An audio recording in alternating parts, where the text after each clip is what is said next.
Profile publicist is accused of hacking into the voicemail of some other women, including one who dated her ex-boyfriend. This is a story you won't believe. It started like any other day. Now, the phone hacking trial has been told how two different members of staff at the News of the World called Surrey police to tell them they'd heard voicemail messages left on the phone of the murdered schoolgirl Millie Dowler. The jury at the Old Bailey was shown transcripts of the messages left on the phone. Emergency responders doing their jobs, saving lives. But what happened next turned into a nightmare that no one saw coming. Murder victim's brother is now facing telephone harassment charges after he called the Akron Police Department, he says, to check on that investigation. But it turns out the call went much further. The E-Team's Kevin Barry has the voicemail that landed a victim's family member in some legal trouble. A paramedic dedicated to helping others is viciously attacked by the very woman he was trying to save. A seemingly routine medical call quickly spirals into chaos, leaving one hero dead and a community in shock. What could possibly drive someone to commit such a horrific act? Stay tuned to find out. This twisted tale is one you can't afford to miss. Disturbing discovery, everything was going along like it was supposed to. There was no reason to suspect something like this would happen. Firefighters don't expect to come to work and be stabbed. But on April 27th, police in Kansas City, Missouri, responded to a call about a woman walking on the shoulder of the freeway. When they arrived, they found 39-year-old Shanetta Bozel with a serious hand injury, bleeding heavily. Paramedics were called to treat her, and they determined the injury was deep enough that she needed to be transported to the hospital. However, Bozel became uncooperative, refusing medical help at first. After some convincing, she finally agreed to go to the hospital. But on the way there, something horrific happened. Despite being cooperative earlier, Bozel suddenly grabbed a knife and attacked paramedic Graham Hoffman, stabbing him directly in the heart. Panic ensued as Hoffman shouted out for help. The driver of the ambulance immediately pulled over, rushing to the back where he heard the horrifying words, "She stabbed me in the heart." The scene quickly escalated into a chaotic attempt to save Hoffman's life while stopping Bozel from fleeing. Unhinged attack as the ambulance driver frantically tried to help. Bozel continued to struggle and became even more violent. After stabbing Graham Hoffman, she attempted to hijack the ambulance. In a desperate move, she ran to the front of the vehicle and tried to start it, apparently planning to escape. However, Bozel had no idea how to operate the ambulance. Her attempt to flee failed miserably, delaying her escape plan. This gave the police, who had been following the ambulance, the time they needed to catch up and intervene. When the officers arrived, Bozel didn't back down. As they tried to restrain her, she fought violently, biting one of the officers on the arm in an effort to resist arrest. Her actions were reckless, and it was clear she wasn't going down without a fight. The police struggled to control her, but they eventually managed to apprehend her, bringing her violent rampage to an end. However, the damage had already been done. Despite all efforts, paramedic Graham Hoffman succumbed to his injuries, and the world lost a dedicated professional who only wanted to help. Failed escape after the chaotic scene, Bozel's attempt to flee was thwarted, but the nightmare didn't end there.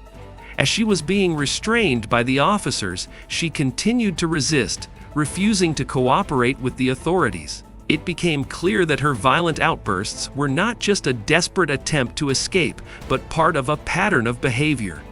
Just days before this incident, Bozel had been involved in another altercation with police, where she bit an officer during an unrelated arrest. The police officers, already dealing with her violent tendencies, managed to subdue her, but the situation had escalated in ways no one could have predicted. Bozel's attack on Graham Hoffman had been completely unprovoked, and despite her initial cooperation, her decision to turn on the paramedics and officers in such a brutal manner shocked everyone involved. Her failure to escape only led to her being apprehended and charged with even more severe offenses. Parental abuse. This case takes a deeply disturbing turn as we shift to a new set of victims, children. In New Mexico, a couple, Valerie and Melvin Cordell, are facing charges for horrific abuse. Their 7 children, ranging in age from 6 months to 16 years old, were subjected to unimaginable conditions. The children were reportedly forced to live in filthy underground caves that were littered with garbage and in deplorable, unsanitary conditions. The family's home was described as a waste-filled compound with broken-down vehicles, animal remains, and piles of trash.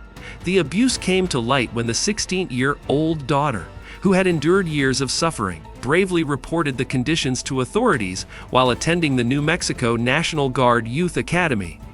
Her courage led to a 4-month investigation, during which it was revealed that not only had the children been forced to live in these caves, but the girl was subjected to unspeakable acts by her own parents.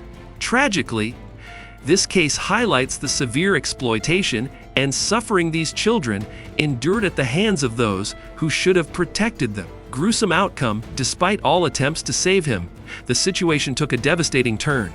Paramedic Graham Hoffman, who had dedicated his life to serving the community, tragically passed away from the stab wounds inflicted by Chinetta Bozel. He was only 29 years old and had been with the Kansas City Fire Department since 2022. His colleagues and friends described him as a compassionate and dedicated individual, someone who had a true passion for helping others.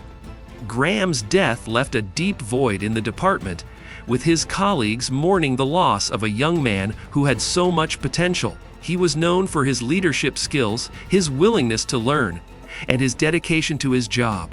The entire fire department, along with the community, felt the immense loss of a man who truly embodied what it meant to serve others.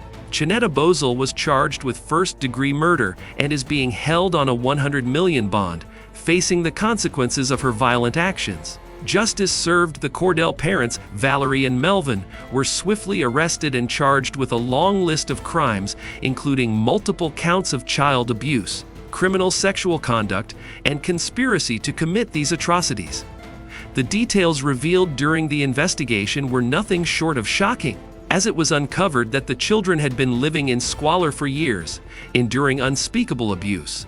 Valerie, after her arrest, pleaded not guilty to the charges, while her husband Melvin faced even more severe charges, including sexual penetration and aggravated battery. The authorities and community were left horrified by the magnitude of their actions. While the Cordells await their trial, the 7 children have been placed into protective custody. As for the Cordells, they remain in jail without bond, awaiting their next court dates. The case has sent ripples through the community, sparking outrage at the unimaginable suffering these children endured. While justice is a step forward, the scars of the trauma will last a lifetime. The story has once again highlighted the importance of protecting vulnerable children and ensuring that justice is served in the most heinous of cases. Justice delayed.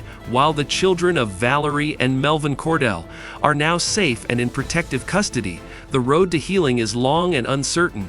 This case has sparked widespread anger and disbelief at the level of abuse these children suffered under the very people who should have cared for and protected them. Though justice has begun with the Cordells' arrest, the emotional and psychological scars left on these children may never fully heal. The trial will likely be a long process, but many hope that it will serve as a reminder of the importance of intervention and vigilance when it comes to child welfare. As for the Cordells, their future remains uncertain, with heavy charges hanging over them. For the children, their recovery has just begun, and the community is left grappling with the question of how such abuse could have gone unnoticed for so long. While the authorities continue to investigate, justice for the Cordell children is just one step on their path to recovery. If you were stunned by this story, make sure to hit the subscribe button to stay updated with the latest true crime cases. What do you think could have been done to prevent this attack? Let us know your thoughts in the comments below. And don't miss our next video. They thought it was an accident until the truth came out. Coming soon, you won't want to miss the jaw-dropping twists and turns in that case. Stay tuned for more, and remember to always stay alert!